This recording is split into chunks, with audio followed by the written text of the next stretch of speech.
সীমান্তে উত্তেজনা নিয়ে ঢাকা ও দিল্লির সম্পর্ক আবারও টানাপোড়েনের মুখে পড়েছে।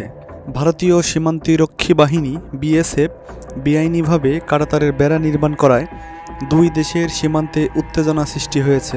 বিজিবি ও বিএসএফের মধ্যে চলমান এই উত্তেজনার সাথে স্থানীয় বাসিন্দারাও জড়িয়ে পড়েছেন। এই পরিস্থিতিতে ভারতীয় হাইকমিশনার প্রণয় বর্মাকে ডেকে পাঠায় বাংলাদেশের পররাষ্ট্র মন্ত্রণালয়।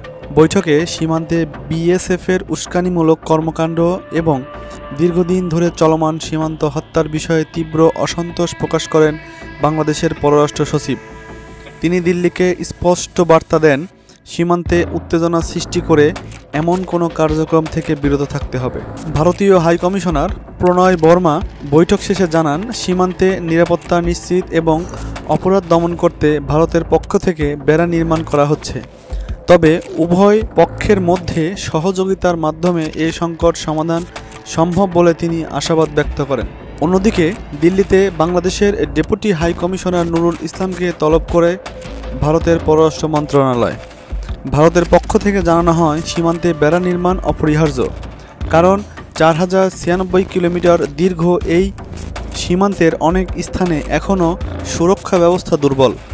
সম্প্রতি শেখ হাসিনা সরকারের পতনের পর বাংলাদেশ ভারত সম্পর্ক এক নতুন মোড়ে পৌঁছেছে। ভারতের গণমাধ্যম ও রাজনীতিবিদদের বিভিন্ন মন্তব্য, সংখ্যালঘু ইস্যু এবং সীমান্তে বেড়া নির্মাণের মতো পদক্ষেপ দুই দেশের সম্পর্কে চাপ বাড়াচ্ছে।